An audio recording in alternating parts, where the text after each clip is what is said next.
باللہ من الشیطان اللعین الرجیم بسم اللہ الرحمن الرحیم وبہ نستعین هو خیر ناصر معین رب اشرح لی صدری ویسر لی امری واحلل عقدۃ من لسانی یفقہوا قولی بسم اللہ الرحمن الرحیم یا ایہا الرسول بلغ ما انزل الیک من ربک وإن لم تفعل فما بلغت رسالہ واللہ یعصمک من الناس۔ صلوات پڑھ دیجیے محمد و آل محمد۔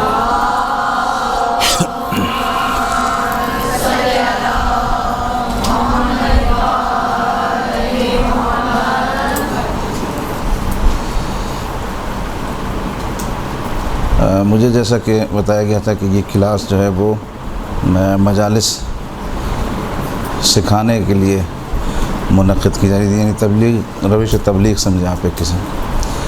تو مجھے پتہ نہیں آپ لوگ کون کون مجلس پڑھتا ہے یا کون کون پڑھنا چاہتا ہے، تو کتنے لوگ ہیں جو مجلس کی تیاری کرنا چاہتے ہیں؟ اچھا سب یہ ہیں، چلیں پر محمد و آل محمد صلوات۔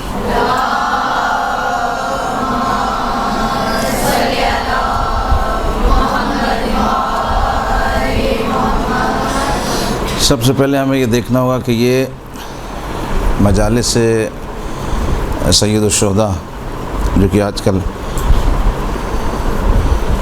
اس کی طرف رجحان بھی ہے لوگوں کا کہ مجلس پڑھی جائے اور ہونا بھی چاہیے، اور اس کے لیے اکثر یہ مشکل پیش آئی کہ لوگ چاہتے ہیں مجلس پڑھیں لیکن وہ ادھر ادھر کی سنی سنائی باتیں اور بغیر کسی استاد کے مجالس پڑھنا شروع کرتے ہیں، تو اس میں کامیابی سے زیادہ ناکامی سے دو چار ہوتے ہیں۔ اس کی وجہ یہ ہوتی ہے کہ انہیں پتہ نہیں ہوتا کہ مجلس میں کیا پڑھنا ہے یا کیا چیز صحیح تھی مجلس کے لیے وہ ہمیں پڑھنی چاہیے تھی،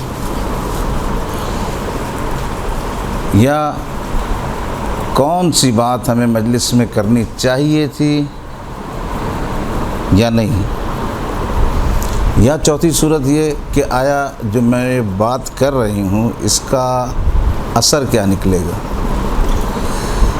ان چیزوں کو بغیر دیکھے سمجھے لوگ اس میدان میں اتر جاتے ہیں، تو اس میں نقصانات بہت زیادہ ہوئے، مجالس کا نتیجہ غلط نکلا۔ مثلا جیسے مرد حضرات اگر 10 مجالس پڑھ رہے ہیں تو خواتین کی 50 ہوتی ہیں، لہٰذا ہم نے یہ کوشش کی کہ ایسا ایک کورس تیار کیا جائے کہ جس میں خواتین جو باصلاحیت ہیں مجلس پڑھنا چاہتی ہیں تو اگر وہ واقعاً اس اہم کام کے لیے نکلتی ہیں، کیونکہ اس سے زیادہ اہم کام کوئی نہیں اس دور میں، تو کم از کم وہ بڑی بڑی غلطیوں سے بچ سکیں۔ اب اس کے لیے ہمارے پاس لازم ہے جو کورس ہے وہ کافی لمبا ہے، یعنی پورا ایک ترم لگتا ہے اس میں، لیکن لازم ہے مدرسے کے پاس بھی اتنا وقت نہیں ہوتا، علماء کرام دوسرے بھی ہیں، تو میری کوشش یہ ہوگی کہ میں آپ کی خدمت میں جو چیدہ باتیں ہیں کہ جس سے کم ہمیں اتنا ہو کہ اگر ہمیں مجلس تیار کرنی پڑے تو ہم اس کو تیار کر سکیں، اور مجلس میں کس طرح سے کس روش سے بات کرنی ہے وہ ہم بات کر سکیں۔ تو اس لیے جو بھی میں باتیں آپ کی خدمت میں عرض کروں گا وہ یہ نہ سمجھنا کہ یہ کامل لوگ ہیں، کیونکہ مکمل نہیں ہو سکتی، وقت کم ہے، لیکن اتنے ہنٹس آپ کو دے دیے جائیں گے کہ آپ آرام سے اگر باذوق ہیں مجلس پڑھنے کا ذوق رکھتی ہیں تو کم از کم آپ کے لیے ایک رہنمائی ہو جائے گی۔ اب سوال، مجلس پڑھنے کے لیے کتنی چیزوں کی ضرورت ہے؟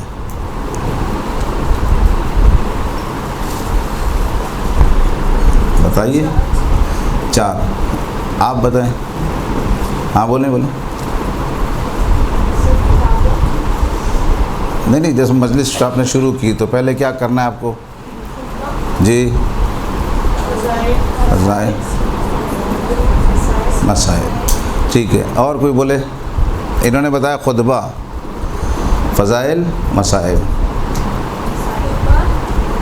فضائل حدیث وہی فضائل ہو گئے.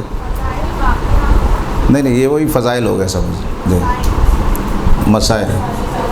ٹھیک ہے، سب کے ذہنوں میں یہی ہے کہ حدیث پڑھنے کے لیے، مجلس پڑھنے کے لیے ہمیں پہلے خطبہ تیار کرنا ہوتا ہے، اس کے بعد ہمیں فضائل یا ہم اس کو مطالب کہہ لیں کہ کہیں آپ کو ایسی جگہ تقریر کرنی، جیسے آپ نے کالج میں یونیورسٹی میں تقریر کرنی ہے تو آپ کے پاس مطالب ہوں، تو یہ مطالب 2. نمبر 3 مسائل. یہی ہے سب کے ذہنوں میں ہیں یا کوئی اور چیز بھی ہے؟ یہی ہے نا؟ اور بھی ہے بتائیے.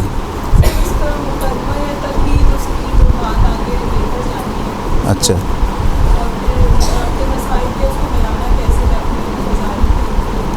ٹھیک ہے، صحیح. ہاں بولیں. عنوان مجلس، ٹھیک ہے. انہوں نے ایک بات کی طرف اشارہ کیا، اور جو بات انہوں نے اشارہ کی وہی ہمارے مد نظر ہے اور وہی اہم ہے. دیکھیے خطبہ، مطالب اور مسائل، ہم یہ سمجھتے تھے کہ مجلس یہ ہے، اور ابھی تک لوگوں کے ذہن میں یہی مجلس ہے.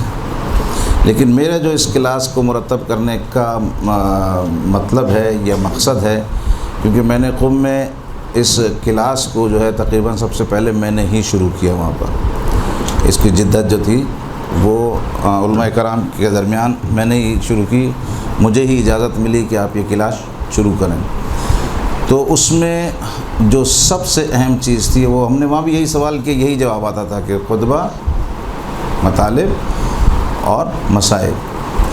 لیکن دیکھیں جب آپ نے خطبہ پڑھ لیا، اب خطبے کے بعد آپ کو سب سے اہم چیز ایک بیچ میں نظر آئے گی. خطبے کے بعد تمہید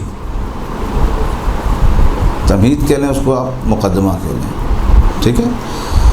اور پھر آپ نے فضائل پڑھ لیے، اب آپ مسائل میں داخل ہونا چاہ رہے ہیں، تو اس کے درمیان ایک چیز ہے ربط مسائل. آپ کی نظر میں یہ 3 چیزیں مجلس تھیں، ٹھیک ہے، خطبہ، فضائل، مسائل. میری نظر میں یہ 2 چیزیں نہیں، بلکہ ان میں جو 2 اہم ہیں، ایک تمہید اور ربط مسائل. میری نظر میں یہ 2 چیزیں اہم ہیں. اگر آپ کو تمہید باندھنی نہیں آتی ہے تو اس کا مطلب آپ مجلس نہیں پڑھ سکیں گے کبھی. ہو سکتا ہے آپ 10 منٹ کی، 20 منٹ کی، آدھا گھنٹے کی، 1 گھنٹے کی مجلس پڑھ لیں، صحیح ہے. آپ ایسے پوری زندگی مجلس ایک جو یاد ہوگی وہی پڑھ سکتی ہیں. لیکن جس کو تمہید آ جائے گی اس کو مجلس بنانا آ جائے گی، ٹھیک ہے. ایک بات اور، مقدمے اور تمہید کے بعد جو بھی بات آپ کے سامنے آتی ہے نتیجتاً اس میں خوبصورتی ہوتی ہے، صحیح.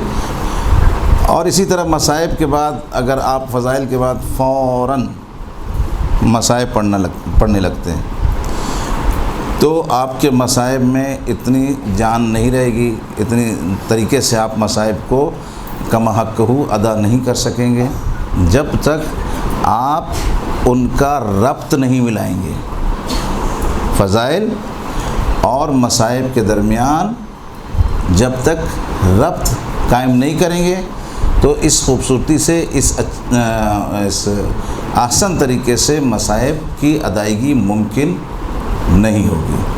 اب لکھتے جائیے جو لکھنا چاہ رہے ہیں. نمبر 1 خطبہ،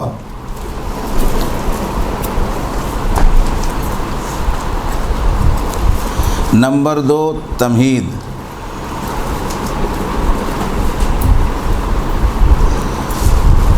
نمبر 3 مطالب. اب آپ اس کو فضائل بھی لکھ سکتی ہیں، میں نے اس کو مطالب کہا ہے کہ کسی بھی قسم کے مطالب. نمبر 4 ربط مصائب.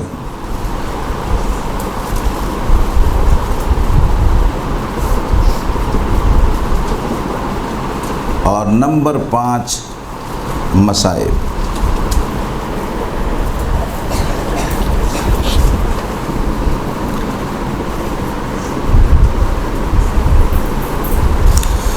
اب نمبر 1 سے ہم شروع کرتے ہیں۔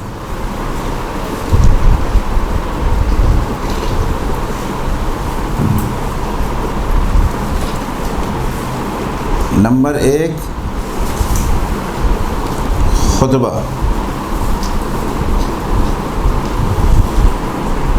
خطبے کی ہیڈنگ ڈالیے اور لکھیے، اس کے آگے لکھیے خطبے میں 4 چیزوں کا ہونا ضروری ہے۔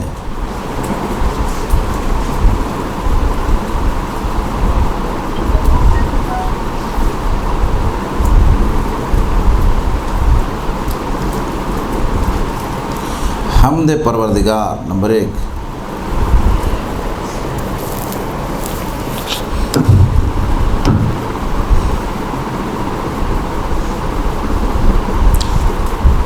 نمبر 2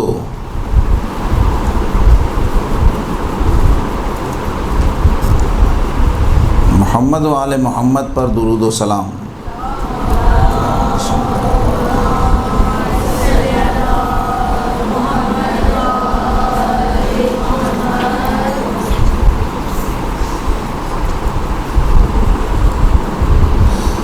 نمبر 3 آل محمد کے دشمنوں پر لعنت۔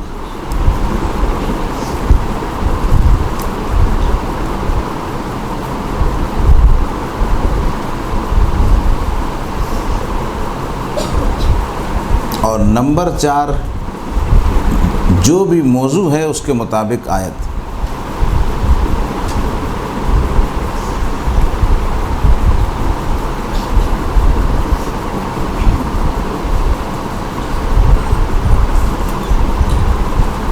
ٹھیک ہے، اب یہ چیز آپ کو اس لیے بتا دی گئی کہ آپ کو اگر کہیں سے خطبہ تیار نہیں ملتا تو آپ خطبہ تیار بھی کر سکتے ہیں۔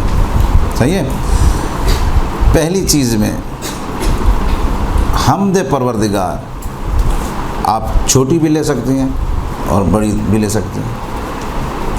ٹھیک ہے، یعنی ہو سکتا ہے آپ حمد ایک جملے میں کر دیں، الحمدللہ رب العالمین۔ صحیح ہے، ہو سکتا ہے آپ کی مرضی، آپ کو خطبہ اور پڑھنے کا زیادہ شوق ہے تو آپ اس کو اور بڑھا دیں، بار الخلائق اجمعین، باعث الانبیاء والمرسلین، اس طرح کے جملے جو صفات ہیں پروردگار کی اس کو اضافہ کر سکتے ہیں حمد میں بھی۔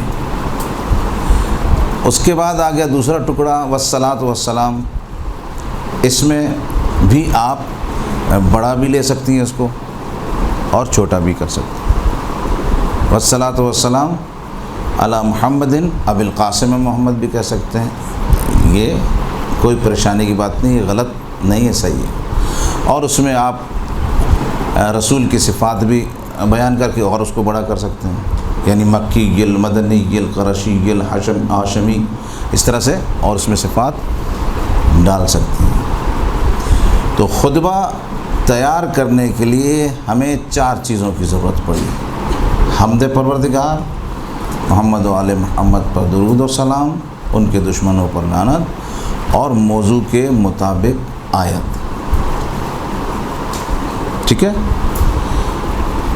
اب خطبہ یا تو آپ کو آسانی ہے تو آپ جو خطبے کتابوں میں لکھے ہوئے ہیں بنے بنائے وہ خطبہ آپ یاد کر لیجئے، لیکن جو بھی خطبہ یاد کریں اس میں دیکھیں 4 چیزیں ہیں تو آپ کا خطبہ بہتر خطبہ ہوگا، ورنہ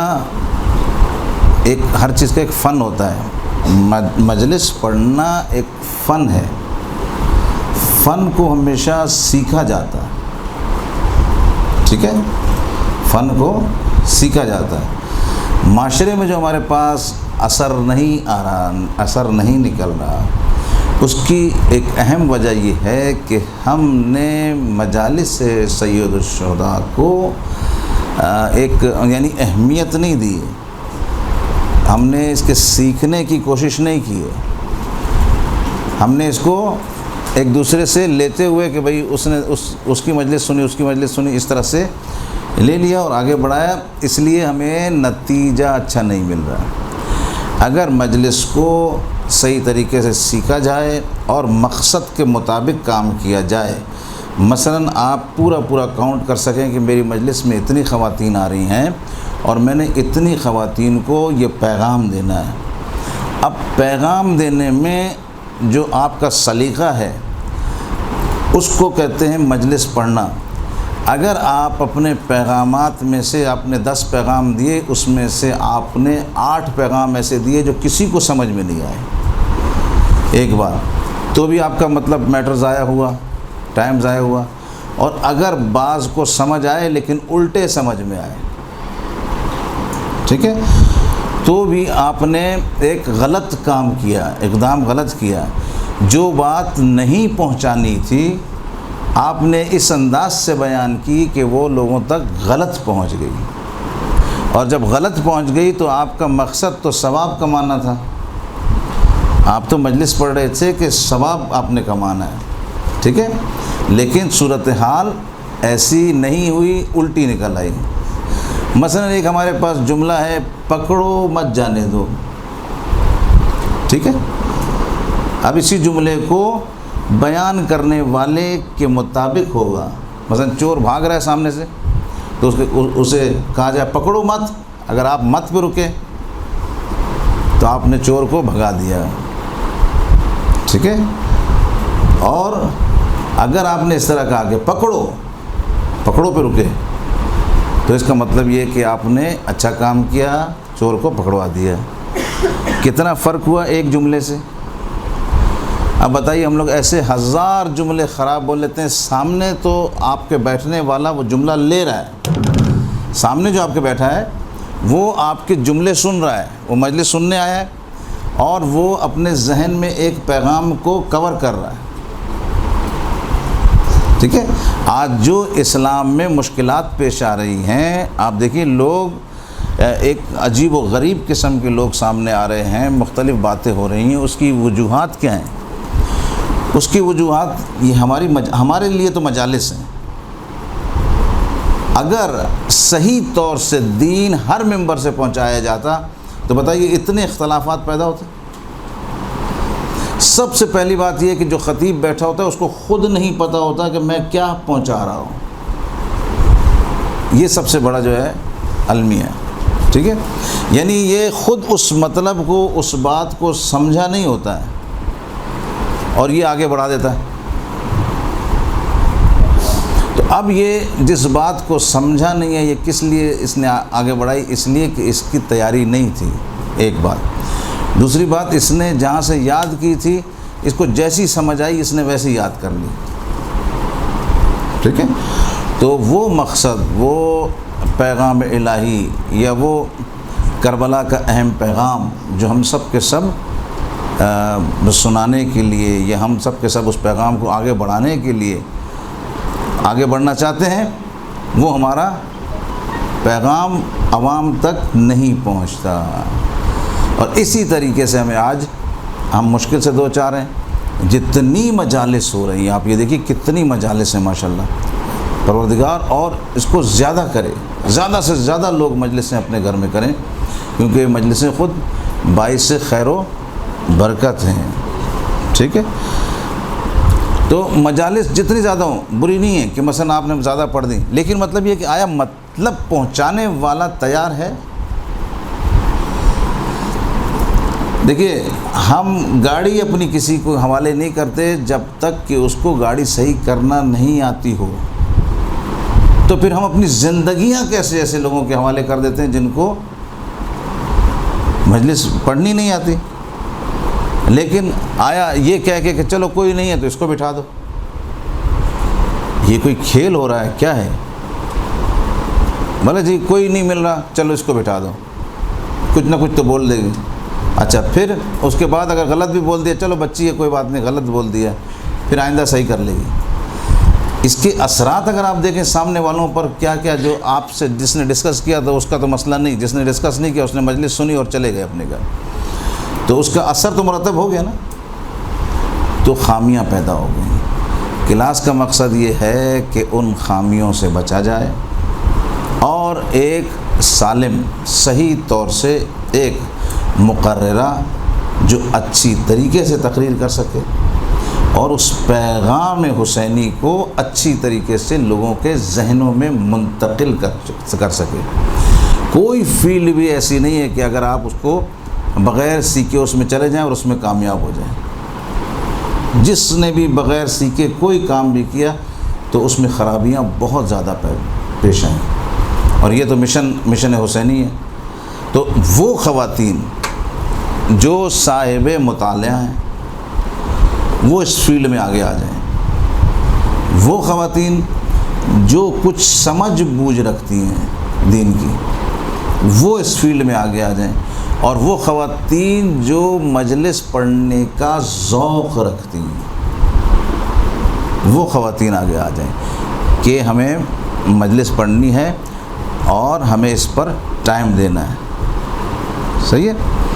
تو انشاءاللہ ایک اچھا نتیجہ ہمارے پاس آئے گا، ورنہ امکان نہیں ہے، ورنہ یہ خرابیاں پیدا ہوتی جائیں گی، اور ایک اسلام جو امام حسین نے جس کے لیے اتنی بڑی قربانی دی ہے وہ صحیح طور سے سامنے نہیں آ سکے گا۔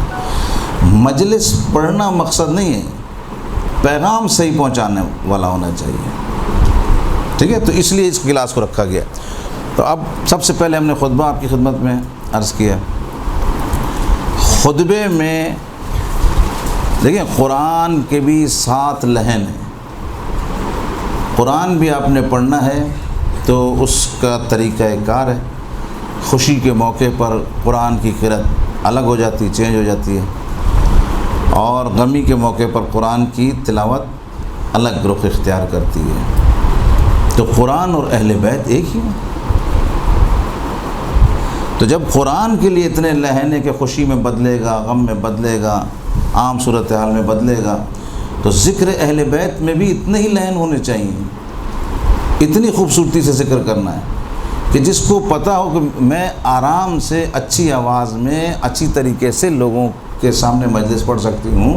تو وہ کیسے ہوگا؟ ایسے نہیں ہوگا، خالی بیٹھ کے نہیں ہوگا، وہ تیاری کرنے والے۔ جس خاتون کا مطالعہ نہیں ہے وہ مجلس پہ نہ جائے، یا جس کو مطالعے کا ذوق ہی نہیں ہے، کیوں؟ وہ معاشرے کو اچھا کرنے کی بجائے وہ خراب کر دیں گے۔ جیسے کہ آپ دیکھ رہے ہیں ذاکرین کیا کر رہے ہیں، صورتحال آپ دیکھ رہے ہیں، اور خواتین کا بھی ایسا ہی ہے، ٹھیک ہے؟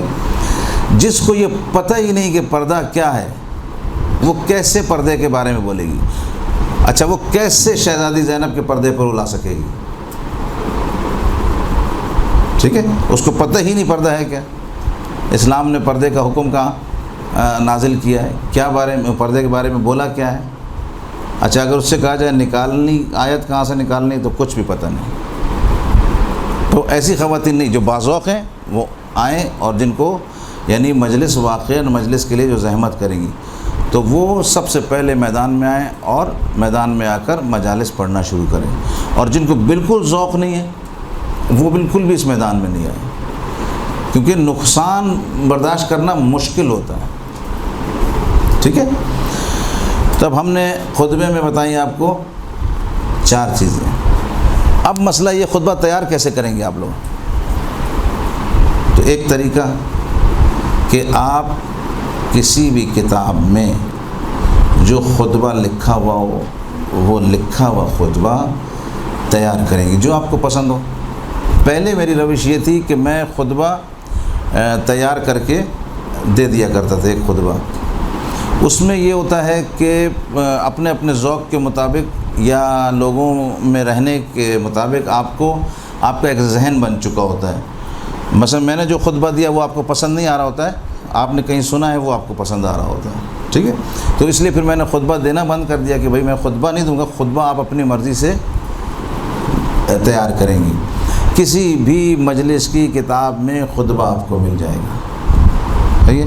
اکثر تو نہج البلاغہ کا وہ پہلا والا خطبہ ہی پڑھ لیتے ہیں، پہلا ہی خطبہ ہے ان کا، لا یبلغ مدحتہ القائلون۔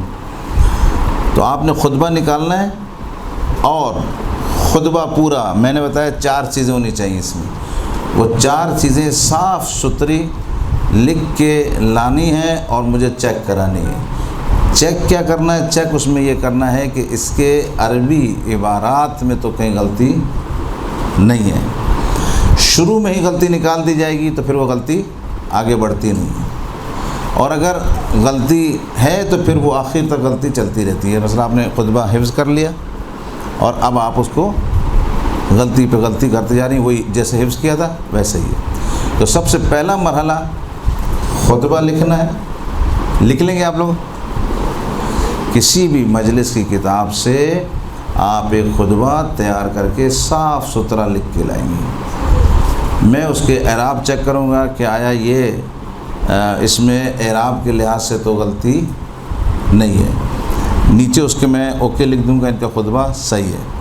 جب میں لکھ دوں صحیح ہے، اس کے بعد آپ اس کو یاد کریں گی، حفظ کریں گی، ٹھیک ہے۔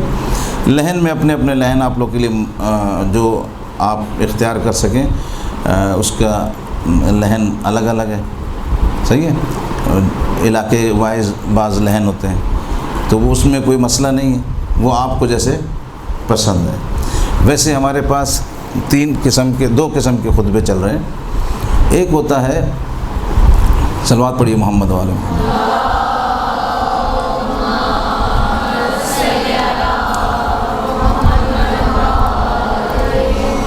ایک خطبہ ہمارے پاس پاک و ہند میں جو اردو زبان اسپیکر ہیں، جو اردو میں مجالس پڑھتے ہیں، ان کا خطبہ جو ہوتا ہے وہ تحت اللفظ کا خطبہ ہوتا ہے۔ تحت اللفظ کا مطلب یہ الحمد للہ رب العالمین، یہ تحت اللفظ، ٹھیک ہے۔ یہ ایک ہمارے معاشرے میں ممبروں پر ایک خطبہ یہ چل رہا ہے۔ اچھا، دوسرا ہمارے پاس سر کا خطبہ چل رہا ہے، یعنی بعض منطقوں میں، پتہ نہیں کراچی میں تو ایسا نہیں ہے، لیکن دوسری جگہوں پر سر والے خطبے پسند کیے جاتے ہیں، تو اس میں لائن الگ ہوتا ہے، ٹھیک ہے۔ میں نے یہ کوشش کی کہ ایک ایسا خطبہ کہ جو بالکل بے سرا بھی نہ ہو اور بالکل ہی سر والا بھی نہ ہو، کیونکہ سر والے میں شاید وہ اعراب کی غلطیاں ہو جاتی ہیں، یا ہمارے معاشرے میں وہ پسند نہیں کیا جاتا، خصوصاً کراچی وغیرہ میں سر والے خطبے بہت کم پڑھے جاتے ہیں۔ تو ہم نے اس کو اس انداز سے خطبہ بنایا ہے کہ اس میں وہ بالکل بے سرا بھی نہیں ہے اور تھوڑا سا سر بھی اس میں۔ مثلا ایک خطبہ یہ الحمد للہ رب العالمین، دیکھیے اس کو تھوڑا سا ہم نے الگ سے سر دے دیا کہ اگر اس کا میں آپ کو فائدہ بھی بتاؤں گا کیا ہوا۔ مثلا الحمد للہ رب العالمین، اس کا فائدہ یہ ہے کہ آپ جب مجلس پڑھنے لگتے ہیں تو اس وقت آپ کو آرام سے سانس لینے کا موقع مل جاتا ہے۔ تو اس کو دونوں بالکل ہی اس کو بے رسورا نہیں کیا، بالکل کٹ نہیں مار دیا، تھوڑا سا سر ہے اس میں اور باقی لمبا سر نہیں ہے اس میں۔ تو آپ اس لہجے کو بھی اپنانا چاہیں تو اس لہجے کو بھی اپنا سکتی ہیں۔ دوسری بات یہ کہ خطبہ کسی کا بھی آپ کیسٹ سے، انٹرنیٹ سے کسی بھی شخص کا خطبہ تیار نہیں کر سکتے ہیں۔ کراس لگا دیجئے، خطبہ لکھ کے کہ کس کو کسی کے خطبے سے تیار نہیں کرنا ہے۔ بات سمجھ آ رہی ہے؟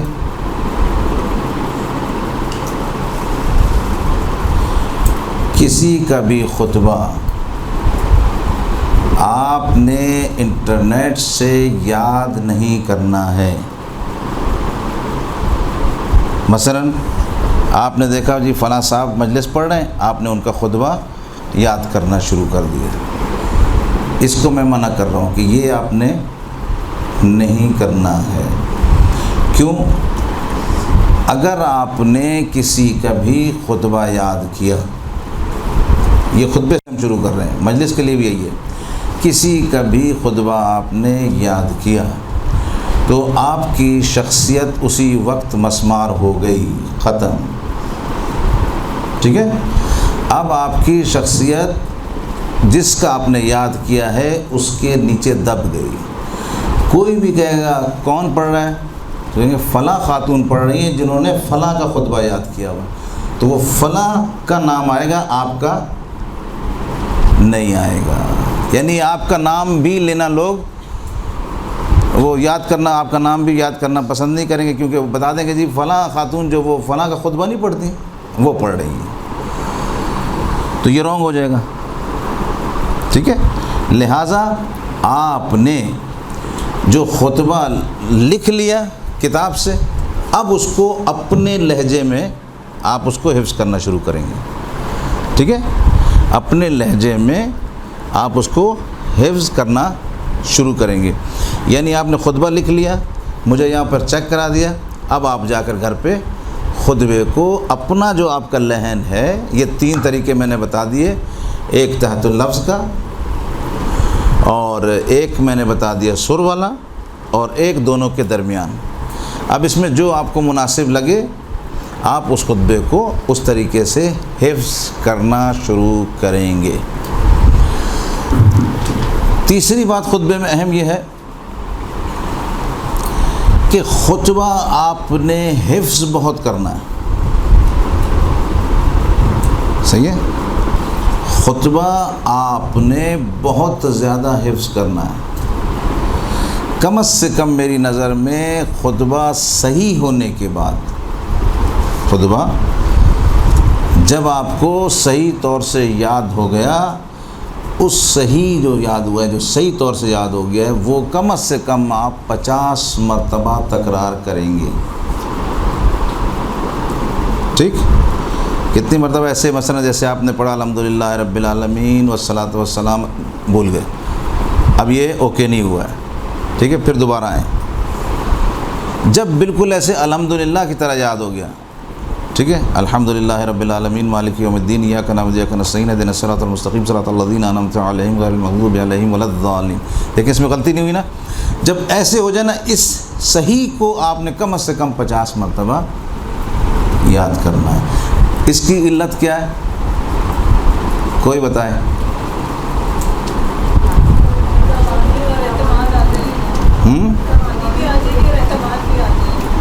ہاں ٹھیک ہے، آپ بتائیے. روانی ہوگی اور جی ٹھیک. اور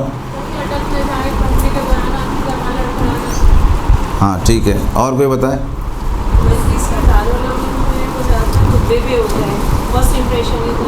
اچھا ہاں بالکل صحیح. باتیں سب وہی ہیں، لیکن جو الفاظ جس جگہ پہ فٹ آتے ہیں نا وہ زیادہ اچھے لگتے ہیں. First impression is the last impression. آپ کا پہلا ہی امپریشن خطبے والے کا بھی اور سامعین کا بھی. آپ پہلی صورت میں جب اپنے سامنے آپ مجمع دیکھتے ہیں، اب لوگوں کی گھر کی الگ الگ مجالس ہیں سب کی، ضروری تو نہیں کہ ہر خاتون کے گھر 20 عورتیں بیٹھی ہوں، 30 عورتیں بیٹھی ہوں. بعض سالانہ مجالس ہیں، پورا خاندان آتا ہے، پورا محلہ آتا ہے. آپ اندر گئیں اور آپ نے دیکھا کہ ایک ہجوم لگا ہوا ہے، تو آپ جو سب سے پہلے جو چیز بھولتی ہیں وہ خطبہ ہے آپ. ٹھیک ہے. سامنے والے کا خوف، جیسے آپ پہنچے، پہلا جو خوف آپ پر طاری ہوتا ہے، آپ اپنا خطبہ بھول جاتے ہیں. کیوں؟ خطبے کو ایک لحن میں پڑھنا ہوتا ہے نا، تو پہلا ہی کام رک جاتا ہے. اس لیے میں اس کو کہتا ہوں کہ خطبہ سب سے زیادہ جو ہے نا خطبے پر زور دیا جائے گا.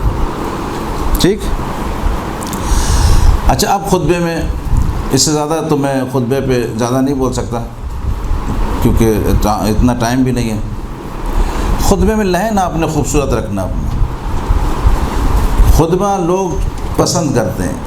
خطبہ خطیب کی پہچان ہے پہلے.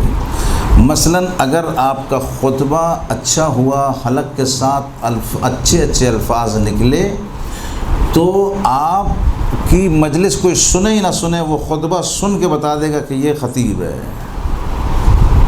چاہے وہ بھی اس نے مجلس آپ کی شروع نہیں کی. صحیح ہے. تو خطبے پہ کام ہوتا ہے. مثلاً آپ نے خطبے کے جو وہ اس کے الفاظ ہیں ان کو، اور خصوصاً گلے کو صاف کرنا ہوتا ہے، خاص کر غرارے کر کے یا تھوڑا سا آواز کو بلند کر کے. ٹھیک ہے. یہ اپنا گلا کھولنا ہوتا ہے، کیونکہ آپ نے مسلسل 1 گھنٹہ مسلسل بولنا ہے. اور اگر 1 گھنٹہ مسلسل انسان آرام سے بول لے کوئی مسئلہ نہیں، لیکن ہمارے ہند و پاک میں جو وہ خطابت ہے تو اس میں جب تک اتار چڑھاؤ نہیں ہے تو اس کو خطیب نہیں مانا جاتا.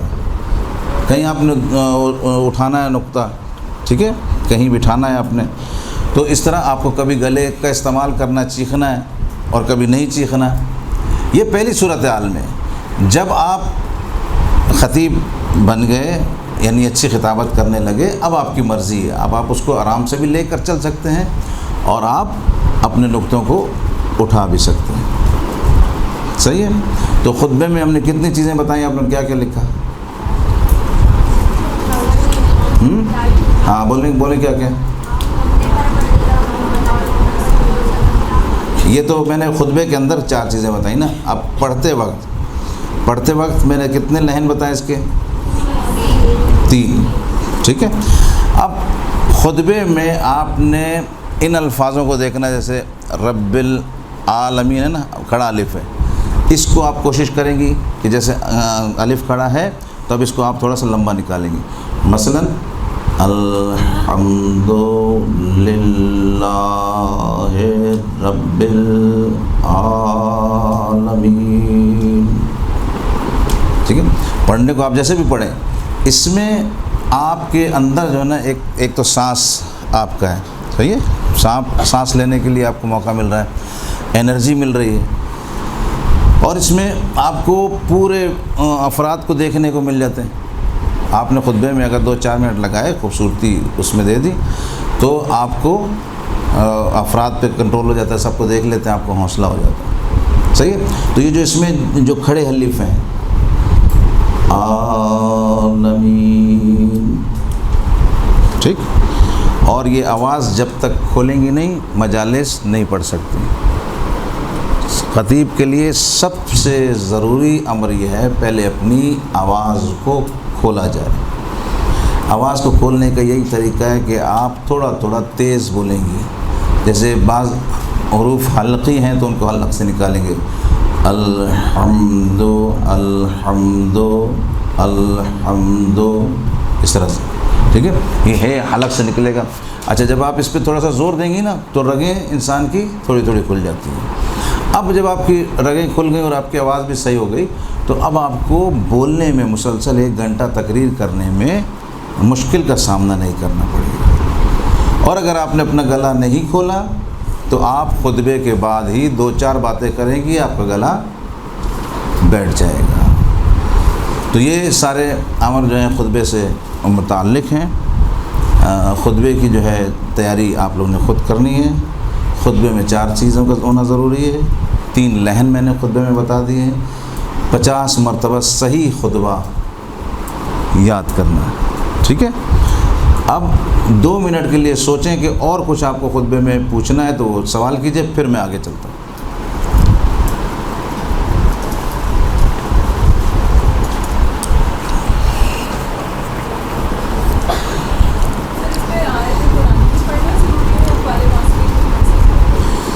ہاں، یہ سوال اچھا ہے ان کا.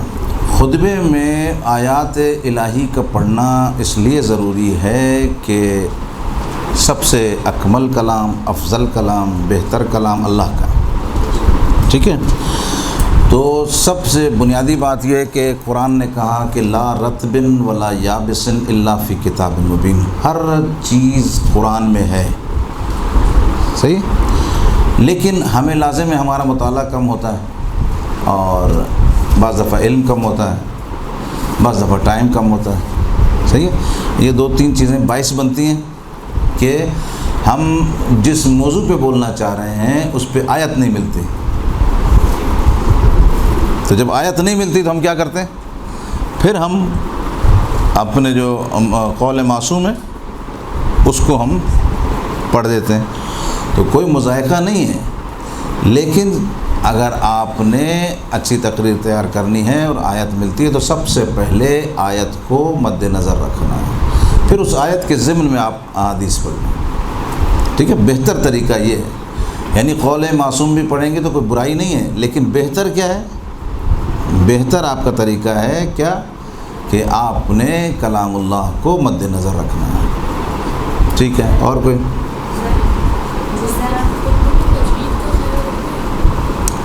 خطبے میں تجوید کا خیال رکھنا آپ کے صلاحیتوں پر وہ ہے کہ آپ میں کتنی صلاحیت ہے. اگر خیال رکھتی ہیں تو لوگ اس کو پسند کرتے ہیں اور یہ ایک اچھی بات ہے. لیکن اگر تجوید کا خیال نہیں رکھا تو خطبہ باطل نہیں ہوتا. جیسے نماز میں آپ سورہ حمد پڑھتے ہیں, اگر آپ نے تجوید کا خیال نہیں رکھا تو نماز باطل ہو جاتی ہے. سر سالانہ مجلس میں جیسے ہمارے پاس کافی ٹائم ملا ہے, عشاء کی مجالسوں کو بہت مختصر ہوتی ہے, تو ان دونوں کے لیے الگ الگ خطبے تیار کرنے پڑیں گے یا یہ کافی ہے؟ ہاں نہیں, آپ کا اگر وہی خطبہ مختصر ہی ہے تو وہی پڑھیں, ٹھیک ہے. ایک خطبہ آپ نے ایسا تیار کیا جو بہت لمبا نہیں ہے, مختصر سا خطبہ ہے, تو وہ آپ اس میں بھی پڑھ سکتے ہیں. اور اگر آپ نے تیار کیا لمبا خطبہ تیار کیا, بعض شوقین ہوتے ہیں مجالس پڑھنے والے کہ وہ لمبا خطبہ پڑھتے ہیں, تو اب لمبا خطبہ اور آپ کو ٹائم ملا ہے صرف 15 منٹ کا, تو آپ کے 5 منٹ تو خطبے میں گزر گئے, پھر آپ کو ایک چھوٹا خطبہ اس کے ساتھ یاد کرنا پڑے گا. طریقہ کار یہی ہوتا ہے کہ جیسے آپ وقت کو کور کرنا ہے. خطیب اسی لیے کہتے ہیں خطیب ہوشیار ہوتا ہے. یہ نہیں کہ بس بیٹھ گئے تو آپ نے لازم ہے 1 گھنٹہ پورے تقریر کرنی ہے. اور خواتین سے میں خاص کر یہ گزارش کرتا ہوں, خدا را عورتیں بچے لے کے بیٹھی ہوئی ہوتی ہیں, پتہ نہیں کتنے مسائل سے ہو کر آتی ہیں, صحیح ہے, گھر میں پہنچنا ہے, کھانا دینا ہے, پھر اس نے پتہ نہیں رکشہ کرنا ہے, وہاں سے پیدل جانا ہے, 1000 مشکلات. تو خدا را مجالس با مقصد اور با مفہوم مختصر سے وقت میں پڑھیں. کسی بھی جگہ آپ کو ٹائم ملتا ہے, آپ آدھے گھنٹے تک مجلس پڑھیں, 5 منٹ میں مسائل پڑھ دیجیے. آپ یہ دیکھیے گا کہ آپ کو 25 لوگ صرف اسی خاطر بلانا شروع کر دیں گے کہ یہ مختصر پڑھتی ہیں اور اچھا پڑھتی ہیں, صحیح ہے. جس نے بیان کرنا ہوگا کچھ وہ آدھے گھنٹے میں بھی بیان کر دے گا, اور جس نے بیان نہیں کرنا ہوگا وہ 1 گھنٹے تک بھی لگا رہے گا, کچھ بیان نہیں کر سکتا. یہ اچھا بیچ میں ایک ذہن میں میرے بات آ گئی کہ اکثر جو ابھی آپ لوگ مجالس پڑھتی ہیں یا پڑھنے جا رہی ہیں تو اپنا ایک ٹارگیٹ رکھ لیں 30 سے 35 منٹ. کیوں؟ اس سے آپ کا ایک مفہوم, ایک عورت جو اپنا بھی گھر کا کام کرنا ہے, پھر جا کے اس کو نہ جانے اور کیا کیا کام کرنے ہیں, پھر اس کو ادھر سے پتہ نہیں اس کے پاس ٹیکسی ہے نہیں ہے, رکشہ ہے نہیں ہے, پیدل جانا ہے, 25 مسائل لے کر آئیے. تو اگر اس کو ایک اچھا پیغام مختصر مل جائے, اچھا پھر اس کے بعد اس کو فوراً دوسری مجلس میں جانا ہے, پھر اس کے بعد تیسری مجلس میں جانا ہے, ٹھیک ہے. اب یہ مجلسیں ہر مجلس گھنٹے کی ہوتی رہے, بتائیے کیا سمجھ میں آئے گا لوگوں کو. تو اس لیے جو پڑھنے والی ہیں وہ خواتین اس بات کا ضرور خیال کریں کہ وہ مختصر پڑھیں, اچھا پڑھیں اور مختصر پڑھیں. جی آپ کچھ کہہ رہی تھیں؟ اچھا ٹھیک ہے بہت اچھا. چلے اب خطبے سے متعلق کوئی چیز پوچھنی ہے؟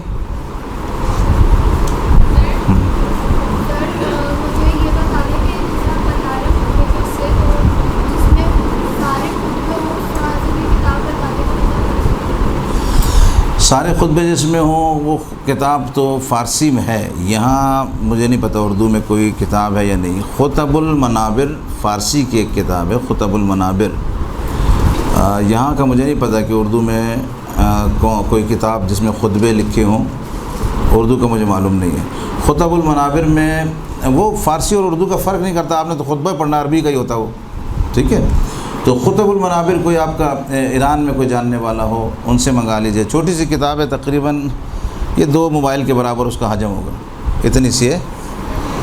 خطب المنابر لکھ لیجئے, لکھ لیں, اس میں سارے خطبے ہی ہیں. جی آواز آپ کی بالکل بھی نہیں آ رہی, ہاں نزدیک آئیے, نزدیک ادھر سے.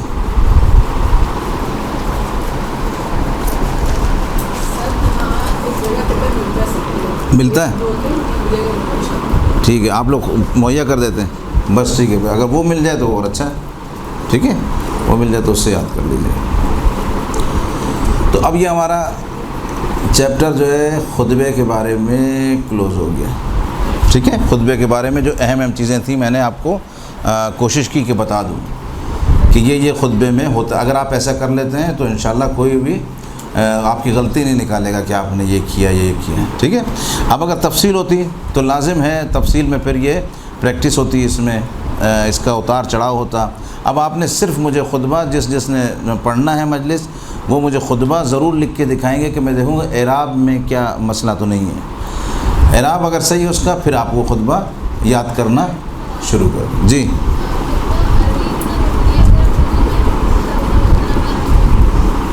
خطبہ عربی میں اس لیے پڑھا جاتا ہے، دیکھیے کہ خطبہ عربی میں خود ایک خوبصورتی رکھتا ہے، کیونکہ ہم اسلام کا پیغام اہل بیت کا پیغام دے رہے ہیں۔ اہل بیت بھی ہمارے سارے عرب تھے، خود پیغمبر گرامی جب پڑھتے تھے خطبہ عربی میں پڑھتے تھے، ٹھیک ہے، اگر نہیں پڑھیں تو کوئی مذائقہ نہیں ہے، لیکن آپ لازم ہے دین کے ایک ممبر پہ آ رہے ہیں، دین کا کوئی پیغام پہنچا رہے ہیں، تو اس لیے خطبہ جو ہے عربی میں پڑھا جاتا ہے، ویسے کوئی شرعی اشکال نہیں ہے۔ ہاں وہ بھی پورا خطبہ ہے، پورا خطبہ، لیکن دیکھیں میں نے آپ کو بتایا 4 چیزیں ہونا ضروری ہے: حمد پروردگار، محمد و آل محمد پر درود و سلام، ان کے دشمنوں پر لعنت، اور آیت جو کہ آپ نے پڑھنی ہے، ٹھیک ہے جی۔ کوئی مشکل نہیں ہے، آپ پر ہے، منحصر آپ پر ہے، آپ کے ذوق پر ہے۔ آپ خطبہ پڑھتی ہیں 3 لائنوں کا، ٹھیک ہے، آپ کی مرضی، یہ چاروں چیز میں اس میں ہیں تو آپ 3 لائنوں کا پڑھیں۔ آپ کا ذوق کہتا ہے کہ نہیں میں تھوڑا 1 صفحے کا خطبہ پڑھوں، تو آپ اس پہ اپنا وہ خطبہ تیار کر سکتے ہیں، اس کا تعلق آپ کے ذوق سے ہے، ٹھیک ہے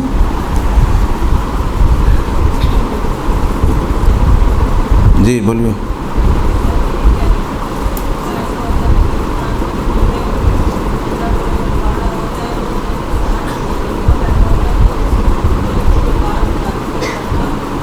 وہاں سے آواز بالکل بھی نہیں آ رہی ہے آپ اس طرف آگے تشریف لیں، ادھر لیں، نزدیک آ جائیں۔ خطبے کے بارے میں جس کے ذہن میں، دیکھیے میں دوبارہ اس کو تکرار نہیں کروں گا کیونکہ ٹائم نہیں ہے، ٹھیک ہے۔ سر میں یہ کہہ رہی تھی کہ کچھ مطلب جو مجلس کرتے ہیں ان کا خطبہ ایسا ہوتا ہے کہ دل جو ہے وہ روح جو ہے وہ بیدار ہو جاتی ہے، مجمع جو ہے وہ بیدار ہو جاتا ہے، اور الفاظ اس کے جو ہے وہ روح پر اثر کرتے ہیں اور دل کھینچتا ہے۔ جیسے ابھی آپ نے 1 لفظ قرآن کی آیت کا پڑھا تھا، تو مطلب ایسا لگ رہا تھا کہ جسم میں جو ہے وہ دوران خون اور روانگی جو ہے وہ پیدا ہو رہی ہے۔ تو اگر اس طرح سے ہمیں مطلب جوش پیدا کرنا ہے یا مطلب لوگوں میں جو ہے وہ حرارت پیدا کرنی ہے، مطلب تو اس کے لیے جو ہے وہ مطلب ہمیں کون سے طریقے اختیار کرنے ہیں؟ یہ طریقے میں نے یہی بتایا نا کہ 50 مرتبہ آپ اس کو حفظ کریں گی خوبصورت آواز میں اپنی۔ مطلب آواز میں اس طرح کا اثر ہوتا ہے کہ وہ جو تقریر ہوتی ہے یا خود کو ہوتا ہے، زبان میں ایسا اثر ہوتا ہے کہ وہ لگتا ہے کہ لوگوں کی روح پر جو ہے وہ اثر انداز ہوتی ہے۔ وہ پروردگار خود، آپ خلوص سے اس کو یاد کریں، پروردگار خود بخود اثر ڈال دیتا ہے۔ محنت جو جتنے انسان محنت کرتا ہے نا، پروردگار اس میں اثر پیدا کر دیتا ہے، بیان میں، کلام میں، آواز میں، ٹھیک ہے۔ اور لازم ہے ایک آدمی محنت ہی نہیں کرے گا تو اس کا خطبہ جو ہے بالکل بھی اچھا نہیں ہوگا جی۔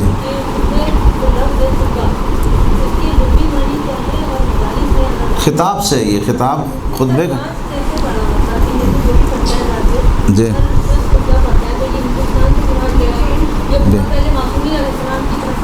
جی جی، یہ آئمہ کے دور سے، پیغمبر گرامی کے دور سے تھا کہ ہر گفتگو کرنے سے پہلے یہ خطبہ آپ کہہ لیں اس کو، یا پروردگار کے بارے میں گفتگو کرنا یا کسی بھی موضوع پر گفتگو کرنے کے لیے آپ مقدمہ یا تمہید کہہ لیں۔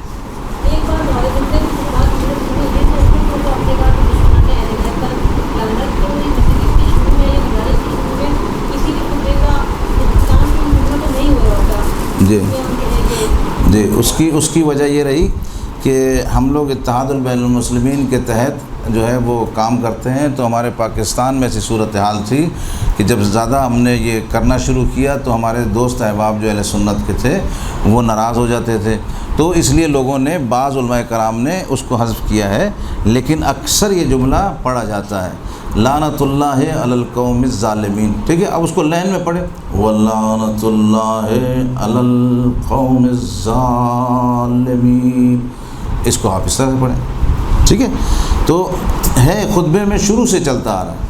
اب وہ آپ جب کسی مراحل میں آتے ہیں، بعض جگہ آپ ایسی جگہ جاتے ہیں کہ آپ خطبہ بھی نہیں پڑھتے، مثلا بعض جگہ خود مجھے جو مجالس کے لیے بلایا جاتا ہے 15 منٹ ہے، اب آپ اس میں صرف بسم اللہ الرحمن الرحیم کہہ کے اپنی بات پہنچائیں گے، تو وہ اس لیے جو ہے وہ اس سے اکثر خطیبوں نے نکال دیا، ورنہ یہ ہر جگہ یہ خطبہ اس طرح سے ملتا ہے۔ ہم اپنا خطبہ تیار کر رہے ہیں تو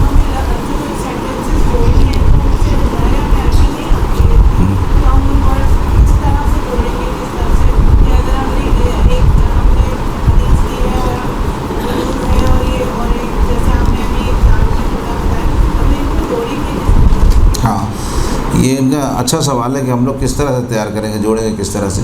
یہ میں نے اس لیے بتائے تھے اور اس کے 2 راستے بتائے تھے. میں نے کہا اگر آپ جوڑ سکتی ہیں، میں نے یہ جملہ استعمال کیا کیونکہ میرا خطاب جو ہے مدرسے کی لڑکیوں سے ہو رہا ہے نا. عوام اگر ہوتی تو میں نہیں بولتا یہ، ٹھیک ہے. لیکن آپ لوگ ادھر درس پڑھ رہے ہیں، مختلف علماء کرام آتے ہیں، تو میں نے اس لیے کہہ دیا اگر آپ یہ کر سکتی ہیں تو آپ ایسا کر لیجئے. یہ آپ کے لیے ایک راہ تھی، آپشن تھا یہ.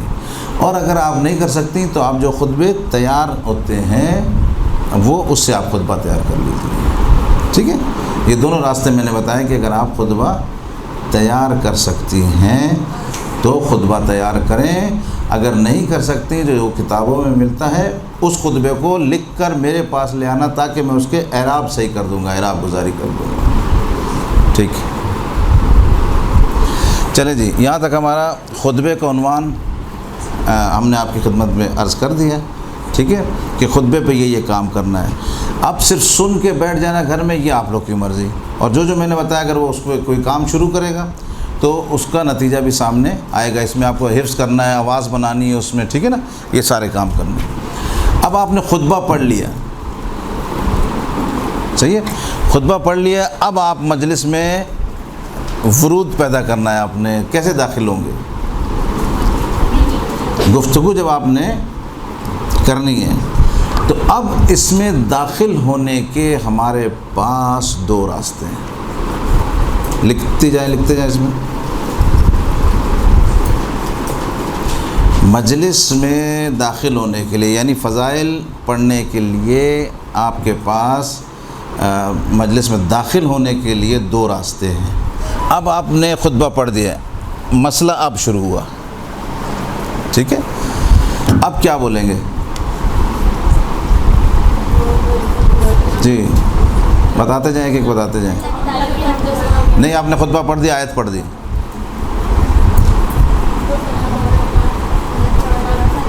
جی وہ تو کر دی نا، بتائیے آپ بولیں. یہ تو ہو گئی.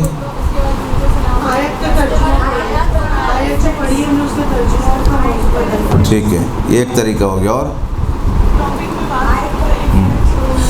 اب ادھر اگر آپ بے تکی باتیں شروع کرتے ہیں، ادھر کی ادھر ہمارے لیے یہ کر دیں، ہمارے لیے وہ کر دیں، تو یہ صرف ٹائم ضائع کی بات ہے، ٹھیک ہے. آپ کے پاس مختصر وقت ہوتا ہے اور مختصر وقت میں آپ نے میسج دینا ہوتا ہے.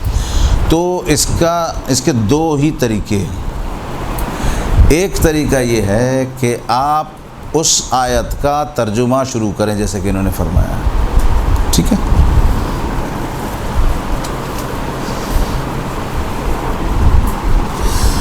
آیت کا آپ نے ترجمہ شروع کیا. اب ترجمے کی ہمارے پاس 2 قسمیں ہیں. ایک ترجمہ نمبر 1 لکھیں. نمبر 1 ترجمہ ہے ایک لفظی ترجمہ.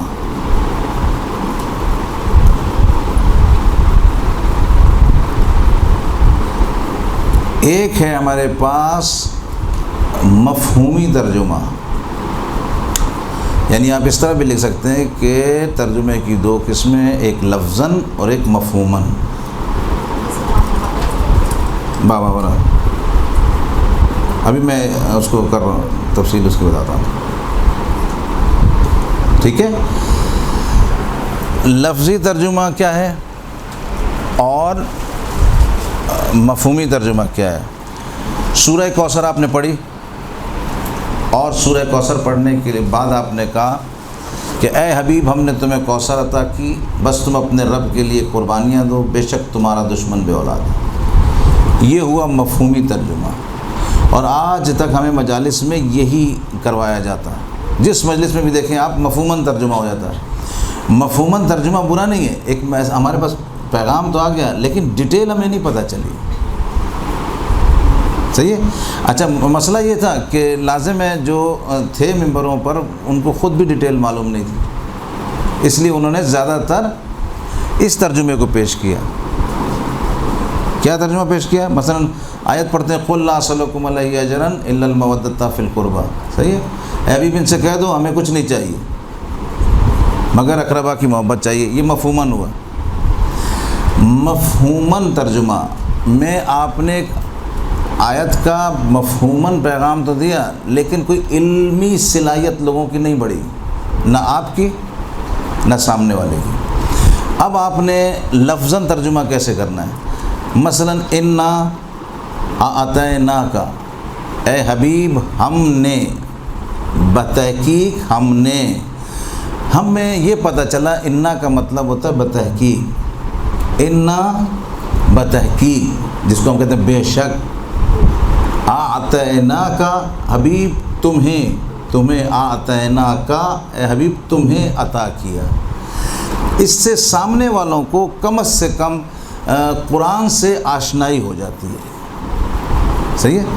انا کا معنی پتہ چل رہا ہے، اعطینا کا معنی پتہ چل رہا ہے۔ پھر فصلی، پس اے حبیب نماز پڑھو، تو آپ نے سامنے والے کو یہ بتا دیا فصلی، صلی کا مطلب ہے نماز پڑھو۔ تو یہ ساتھ ساتھ تقریر بھی کرتے جا رہے ہیں اور آپ قرآن فہمی بھی بتاتے جا رہے ہیں لوگوں کو، ٹھیک ہے؟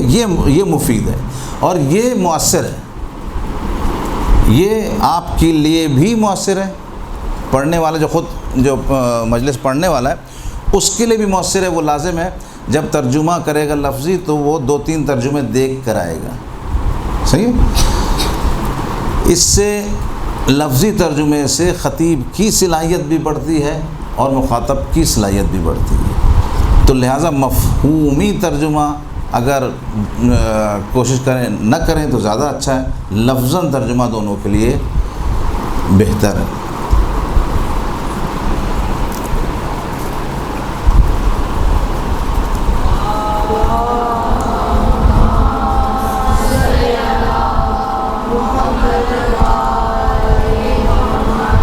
اچھا، ابھی ہم نے آپ کو 2 قسمیں بتائیں ترجمے کی،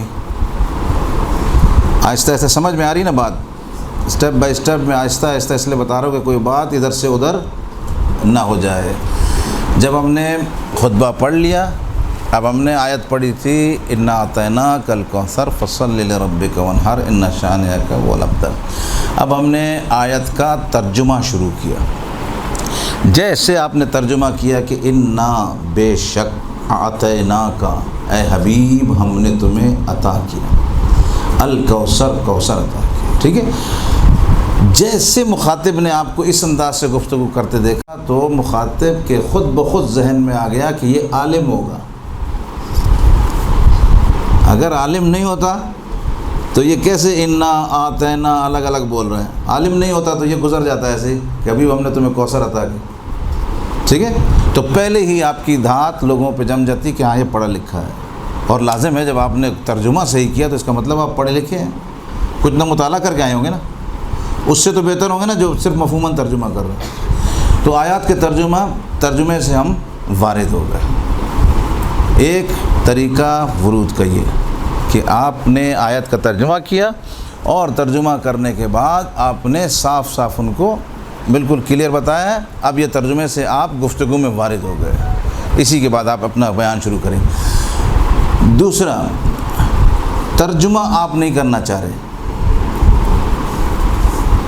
ٹھیک ہے؟ نہ مفہوماً اور نہ ہی لفظاً، آپ تمہید باندھنا چاہتے ہیں۔ دوسرا راستہ تمہید کا راستہ، آپ نے ایک موضوع لیا، مثلا یہی سورہ کوثر لیا، ٹھیک ہے؟ سورہ کوثر آپ نے پڑھی اور اب آپ سورہ کوثر کو چھوڑ کر آپ اس کے پس منظر میں چلے گئے، اب آپ نے خواتین کا ذکر شروع کر دیا۔ مثلا کائنات میں اچھی اچھی خواتین پیدا ہوئیں، خواتین کا ذکر کیا، مثلا مریم جیسی خاتون پیدا ہوئی، آسیہ جیسی خواتین پیدا ہوئیں، ٹھیک ہے؟ اور سارہ جیسی خواتین پیدا ہوئیں۔ یہ مثال دے رہا ہوں میں کہ آپ نے ذکر کیا، ابھی سورہ کوثر چھوڑ دیا آپ نے، اب آپ چلے گئے اس میں، آسیہ کا مقام تھوڑا بتایا، سارہ کا مقام تھوڑا بتایا اور مریم کا مقام بتانے کے بعد اب آپ نے کہا کہ ساری خواتین ایک طرف، رسول کی بیٹی فاطمہ ایک طرف۔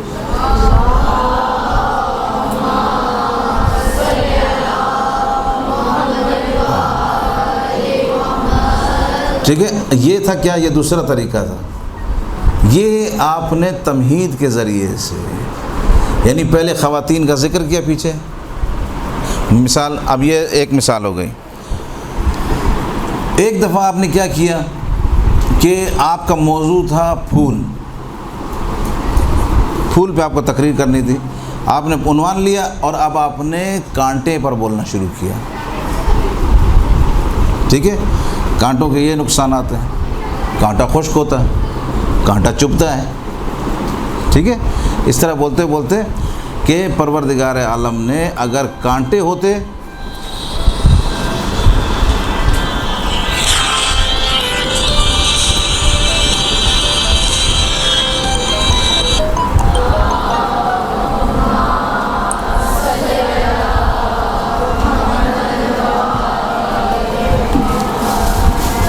اگر ساری دنیا میں کانٹے ہی ہوتے تو انسان لازم ہے ہر وقت درد ہی محسوس کرتا۔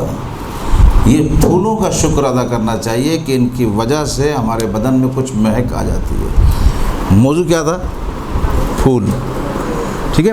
تو اس طرح سے میں نے تقریباً جو ہے 16 تک تمہیدیں بنائی ہیں، اور اگر میں آپ کو ان 2-3 مجالس میں تمہید باندھنا میں نے سمجھا دیا تو میں سمجھوں گا کہ میں نے کچھ کام کر دیا اچھا، پھر آپ لوگ کو کوئی مشکل نہیں ہوگی، صحیح ہے۔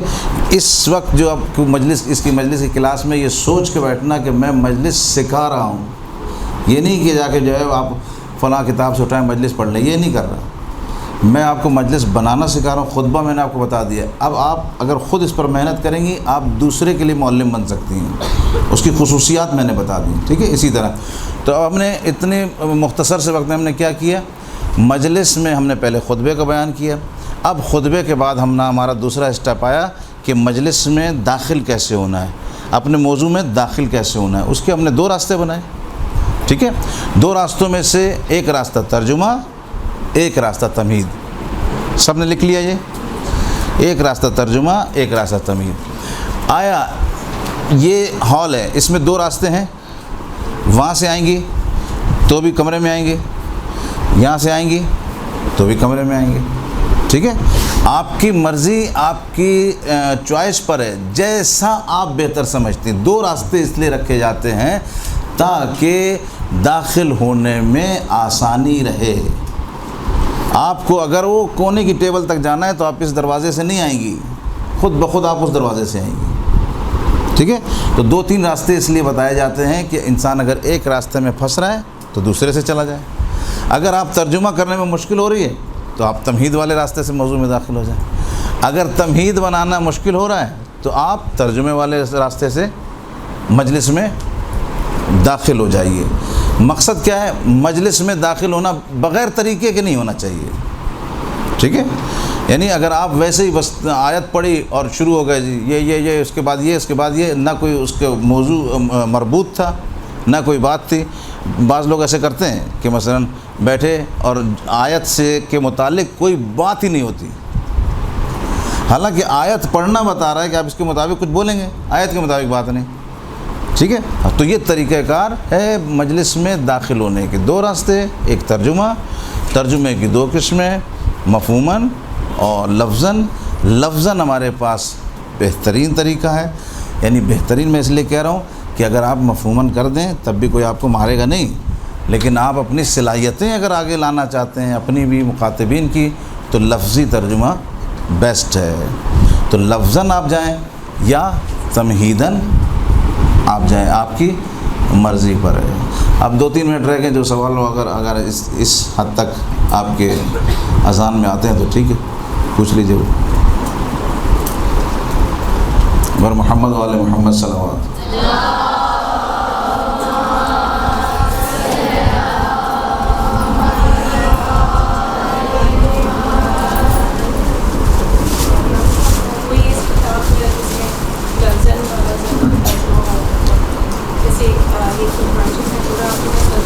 جی ساری جتنے آپ اپنی ڈیجیٹل قرآن آ گئے، ڈیجیٹل قرآن جو ہیں اس میں سب میں لفظاً ترجمہ بیان کیا گیا ہے۔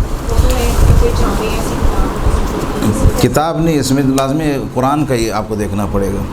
ویسے ہمارے پاس حضرت علامہ ذیشان صاحب کا قرآن ہے، وہ بہت اچھا ہے، ٹھیک ہے، اس کے ترجمے کو بھی آپ دیکھ سکتے ہیں۔ لیکن لفظاً ترجمے کے لیے آپ کو یہ جو ڈیجیٹل قرآن آئے اس میں ایک ایک لفظ کے الگ الگ ترجمے کیے ہیں۔ مثلا انا لکھا ہے نا، تو اگر الف کے ساتھ لکھا ہے تو اس نے الف کا الگ ترجمہ کیا ہے، انا کا الگ ترجمہ کیا ہے۔ تو یہ جو ہے بڑے مفید ہوتے ہیں، یہ قرآن آپ ڈیجیٹل کسی سے بھی لے لیجئے۔ وہ میں انشاءاللہ بھی سارے طریقے بھی اگر موقع ملا تو سارے طریقے بھی آپ کی خدمت میں عرض کروں گا کہ مثلا کہاں آپ نے پھنسنا ہے اور کہاں سے کیسے نکلنا ہے، ٹھیک ہے، وہ سارے مجھے بس یاد دلاتے رہیے گا آپ لوگ کہ یہ والی چیزیں آپ نے بولی تھیں یہ بتاتے جائیں، تو میری کوشش ہوگی میں بتا دوں۔ جی